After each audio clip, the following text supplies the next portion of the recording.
કપડાં ને એવું પહેલાં બધા અહીં ધોવા આવતા. હજી હું તમને બતાવું અહીં જો અહીંયા કેટલું મસ્ત છે કપડાં. યુટ્યુબ ફેમિલી કેમ છો? મજામાં? જય માતા જય મંગલ મહાદેવ મહાદેવ. તો અત્યારમાં આજે આપણે છે રજા ને નીકળી ગયા છીએ જો કોર જંગલમાં નીકળી ગયા છીએ ભાઈ. અત્યારે કેમ પણ હું લેવા જાય કે તમને એમ ત્યાં જઈને બતાવશું, કારણ કે દેશી ખાણું લેવા જવાનું છે. તો જાય ફટાફટ જો કેવું ઘોર ઘોર જંગલ છે. આ છે અમારા ગામની વાડીઓનો કેળો છે. તો જાય અને રસ્તો જુઓ કેવો ખરાબ રસ્તો છે. જાય આગળ તો વિડીયોમાં ઠેઠ સુધી બન્યા રહેજો, બહુ મજા આવશે. જવાનું છે આપણે વાડીઓમાં. તો ચાલો ફટાફટ આપણે નીકળવી.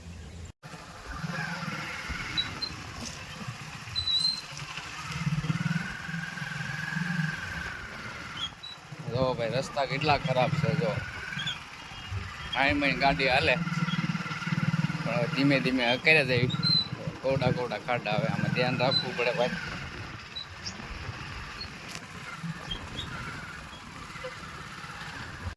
તો જો ભાઈ અત્યારે આપણે તો વાડીઓમાં તો જઈએ પણ વાડીઓમાં કાંઈ છે નહીં અત્યારે, કારણ કે ત્યાં બધી ખેડી નાખ્યું એટલે એવું ભાજી કાંઈ થાય નહીં. પણ એક ભાજી આપણે લાવ્યા છે વીણી, અને આપણા ગામની નદી છે બહુ મસ્ત. અને આ જગ્યાનું નામ છે આપણે સામે પહેલી જગ્યા બતાવી એ મોતીડી છે, અને આ પાઇટ કહેવાય. અમારા ગામની નદી છે, એના બે નામ છે, પાઇટ છે, મોતીડી છે. અને કેટલું મસ્ત પાણી જાય તમે ખાલી જુઓ, નજારો એક નંબરનો છે ભાઈ.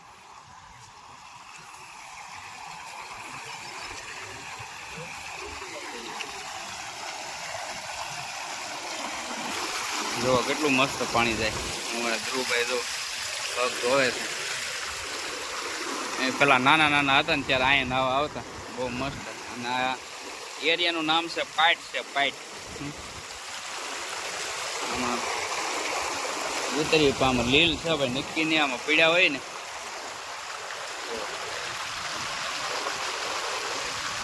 એટલે અત્યારે સીનરી તો કેટલી મસ્ત સીનરી.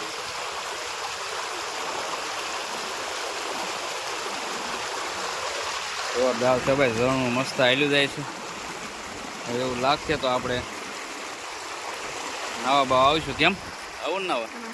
ધ્રુવભાઈ તો ત્યારે જ હોય નાવા આવવા, કારણ કે પેલા નાના નાના હતા ને ત્યારે બહુ નાવા આવતા. જો એટલે અહીંયા પાઇટ એના હિસાબે નામ પડ્યું કે આ જે છે કે નહીં શીપરા, એ પાઇટ જેવા બધા શીપરા છે જોવો તેને, એટલે પૂંજાળી પાઇટ નામ પડેલું છે. જોવો શીપરા, કારણ કે આની ઉપર બધા કપડાં ને એવું પહેલાં બધા અહીં ધોવા આવતા. હજી હું તમને બતાવું અહીં જો અહીંયા કેટલું મસ્ત છે કપડાં ધોવાય એવું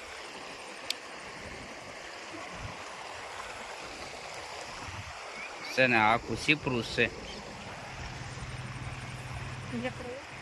વેકરો જોવો ખાલી તમે. પહેલાં આવો વેકરો અમારી આખી નદીમાં વેકરો હતો, પણ હવે બધે ડેમ થઈ ગયા એટલે હવે વેકરો થતો નથી. પણ આ બધી પથ્થરવાળી જ તે હો ભાઈ. ખાલી ઝરણું બતાવું તમને, બહુ મસ્ત છે. મસ્ત છે ભાઈ વેકરો. અહીંયા આપણે અંદર ઉતરી. હવે આ પાણી છે ને ઠેઠ નવરાત્રી સુધી ચાલુ રહેશે. હવે નક્કી ન કે હા જો કેટલો મસ્ત વેકરો છે.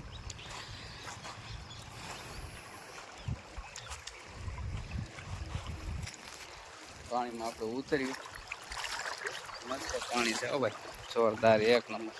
એટલે કેમ બીક લાગે? એને બીક લાગે જોવામાં. મસ્ત પાણી છે. અહીંયા કેવું ઝરણું મસ્ત હાલ્યું જાય છે. એકદમ ચોખ્ખી નદી થઈ ગઈ, કારણ કે પાણી જેટલું આવ્યું હતું, પાણી લગભગ ઓલી સામે વાડ બતાય ને ત્યાં સુધી પાણી હતું. હમ થળ ઠેઠ આમ ઉપર સુધી પાણી હાલ્યું જતું હતું. મસ્ત નદી ધોવાઈને સાફ થઈ ગઈ. જો આમાં તો કેટલું ઊંડું હોય છે કાંઈ નક્કી જ નહીં, કારણ કે સીધો આમ ભોવ જ પડી ગયેલો છે. જો આ કડ છે અને સીધું આમ ઊંડું જ છે. આપણે એટલે ગયા ને તોય ખૂતી ગયા. તો આ બેખાડો છે, એટલે આમાં ખતરાવાળું છે ભાઈ થોડું. જો આ બેખાડો પડ્યો હોય એટલે સીધા આપણે અંદર વયા જઈએ, કારણ કે એટલું ઊંડું જ એટલું અંદર છે. જો કાંઈ બતાવતું જ નથી. આ બેખાડો છે. જો આ પગ છે ને, જો આ બેખાડો છે. અને આખો ખાડો જ આમ પડી ગયેલો છે. તો સીધી આમ કડ જ બતાવે છે, પણ તમને આ મોબાઈલમાં નહીં એટલું બધું બતાય, કારણ કે આમ કડ જ પડી ગયેલી છે. હમણાં જરાક ભૂલ પડી ગયો તો આપણે અંદર વ્યા જાવ. એક જો સામે છે ને ન્યાય બહુ મસ્ત ગુનો છે, એ તો કેટલો ઊંડો હોય કંઈ નક્કી જ નહીં. અને એક આમ ઉપર છે ગુનો, 2-3 ગુના હતા. અહીંયા તો ગોઠણ ઉપર પાણી છે ભાઈ, કદાચ કડ પાણી અહીંયા જો થઈ જાય છે. અંદર આપણે જવું નથી, અહીંયા કડ જ છે, કારણ કે સીધો ખાડો જ આવે એમ છે. તો ભાઈ કંઈક આ રીતનું અમારી નદી છે. મસ્ત લોકેશન જોરદાર છે. તો વિડીયો ગમે તો ખાસ કરીને ભાઈ લાઇક શેર ને સબસ્ક્રાઈબ કરી નાખજો, કારણ કે આપણે તો આ જૂની યાદી બધી તમને બતાવવાની હોય અમારા ગામની, એટલે હું બતાવું છું. એમ આવ્યા હતા ભાજી લેવા કા, પણ ભાજી હજી ભાઈ થઈ નથી. થઈને થોડુંક ખેડી નાખ્યું, કારણ કે વાવણી કરવાની કપાસ સોંપવાનો હોય એટલે સોંપી દીધો, એટલે ભાજી કાઢી નાખી. પણ હવે 10-15 દિવસમાં થઈ જાય છે એવું કહે છે. થોડીક બીજી એક વીણી છે, એ હું તમને ઘરે જઈને બતાવું, કારણ કે બધું બગડેલું છે, એટલે ઘરે જઈને હું તમને બતાવીશ. તો હવે આપણે જાવી ઘર તરફ. અને ભાઈ મસ્ત મેં તમને કીધું એમ અમારા ગામનું તમને વ્યૂ કેવો લાગ્યો ખાસ કરીને કહેજો કોમેન્ટમાં. અને શોભાડવાળા તો ખાસ કરીને કોમેન્ટ કરજો કે આ ભાઈ જૂની યાદી છે બધી આપણા ગામની, કારણ કે વરસાદ થઈ ગયો છે ચાલુ ધીમે. જો આખો દિવસ વરસાદ આવવાનો છે એવું લાગે. અને મેં તમને એક વખત કીધું એમ ફરી વખત કહું કે પાઇટ એના હિસાબે નામ પડ્યું કે આ પાઇટ જેવા સિપરાસ છે, કારણ કે બૈરો પહેલાં બહુ અહીંયા કપડાને એવું બધું ધોવા આવતા, એટલે જો તમે એકલો પથ્થર જ છે. અને વરસાદ વધતો જાય છે થોડો.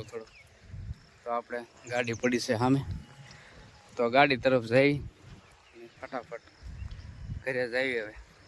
નહીં જો વરસાદ વધી જાય છે ને તો તકલીફ થાય છે, કારણ કે કાંઈક કોથળી ત્યારે લાવવા નથી. તો હાલો ફટાફટ નીકળી ઘરે. વાહ ભવા પાથરી કહેવાય.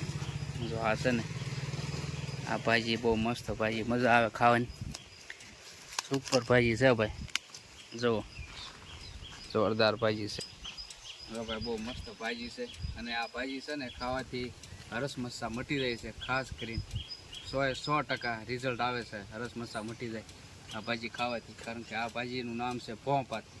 તો ભોં પાથરી કેમ કહેવાય એમાં બતાવો, કારણ કે ભોં પાથરી આને કહેવાય કે આ ભોંહાર્યા મળી ગયેલી હોય, જો આ રીતે મળી ગયેલી હોય બધી ભાજી, એટલે આને ભોં પાથરી જ કહેવાય. બહુ મસ્ત ભાજી છે, અને આપણે લઈ જવાની છે ને ઘરે જઈને બનાવવાની છે આ ભાજી આપણે. જોરદાર છે ભાઈ, કારણ કે એકદમ લીલીસમ છે. અને મેં તમને કીધું એમ ફરી વખત કે આનથી છે ને હરસમસા હોય ને એ મટી જાય 100%. કારણ કે ડૉક્ટરો કહે છે ભોં પાથરી ખાવાથી, ડૉક્ટરો કહેતા એ ખબર નથી, પણ ખાસ કરીને તો અમારા બધા ગઢિયા કહેતા કે આ ખાવાથી હરસમસા મટી જાય. તો કોણે ખાધેલી છે ખાસ કરીને કોમેન્ટમાં કહેજો. તો આપણે આવ્યા છીએ અત્યારે વીણવા, વીણ જવાની છે અને ઘરે જઈને બનાવવાની છે, અને વાસેટીની પણ બનાવવાની છે, એવું તમને બતાવીશ. કારણ કે અત્યારે ચોમાસાની અંદર ભાજી જ મજા આવે ખાવાની, કારણ કે અત્યારે ભાજી ખાવ એટલે તમારે 1 વર્ષ દિવસનું ચાર્જિંગ થઈ જાય, કે 1 વર્ષ દિવસ તમારે લોહીમાં કાંઈ પણ બગાડો થાય નહીં, તાવ ન આવે, કાંઈ પેટમાં ન દુખે, કારણ કે આવી ભાજી ખાઓ તો. કારણ કે કાંઈ કોઈ વસ્તુની એકદમ કુદરતી હોય, નેચરલ હોય અને આયુર્વેદિક હોય, એટલે બહુ મજા આવશે. તો ખાસ કરીને કોમેન્ટમાં કહેજો કે ભોં પાથરી, વાસેટી અને ભીંડાની ભાજી કોણે ખાધેલી છે. તો વિડીયો ગમે તો લાઈક શેર અને સબસ્ક્રાઈબ કરી નાખજો. અને હવે ફટાફટ આપણે ભાજી વીણી નીકળી જાય ઘરે, કારણ કે ઘર તરફને વરસાદ થઈ ગયો છે કન્ટિન્યુ ચાલો તો વિડીયોમાં ઠેર સુધી બની રહેજો, હજી મજા આવશે તમને. ઘરે વ્યા છે મેં તમને કીધું ને વાડીમાંથી આપણે લાવી નાખી છે વાસેટીની ભાજી લાવ્યા છીએ. અને આ કંકુડા કહેવાય ને, શું કહેવાય હે? કંટોલા. એ કંકુડા કહેવાય, એ ભલે કંટોલા કહે અત્યારે. તો અત્યારે આપણે વાડીમાંથી વાળા ભાજી વીણીને લાવ્યા છીએ. મસ્ત ભાજી છે, જોવો તમે સુપર હો ભાઈ, 1 નંબર ભાજી. નાના જે કંટોલા જે વરસાદ કારણ કે હમણાં થયો એટલે અવડા કંટોલા હોય.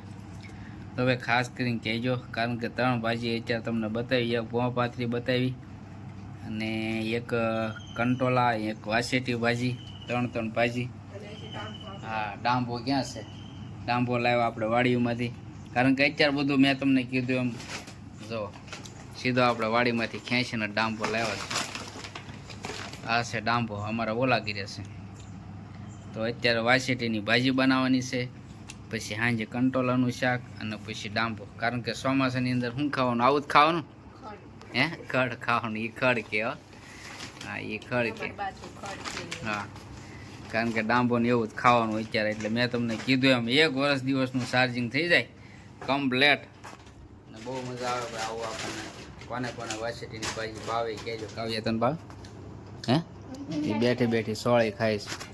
તો આપણે તો વાસેટીની ભાજી, કંટોલા, ડાંબાનું શાક, ભીંડાની ભાજી, બધી ભાજી ભાવે છે.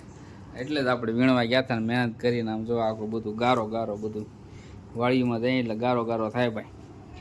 તો બસ બીજું તો કાંઈ નહીં. આ મેં તમને બતાવ્યું કાંઈ વાડીનું શાકભાજી હતું એ. કારણ કે આ બધું વહેલે થાય. વહેલાનું ખાઈએ તો સારું, કંદમૂળ બહુ ખવાય નહીં, તંદુરસ્ત રહેવી.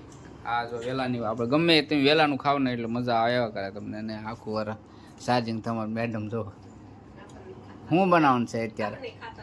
હા, અમારા મેડમ ખાતા નથી પણ એને આપણે શીખવાડી દીધા છે ભાઈ. અને કોણ કોણ ખાય છે ખાસ કરીને કોમેન્ટમાં કહેજો. અને વિડીયો ગમે તો લાઈક છે અને સબસ્ક્રાઈબ કરી નાખજો ચેનલ ઉપર નવા હતો. અને આનો વ્લોગ કરીશું આપણે પૂરો. અને હવે મળીશું નવા વ્લોગમાં. ત્યાં સુધી જય માતા, જય મંગળ, મહાદેવ મહાદેવ. ચાલો તો બાય.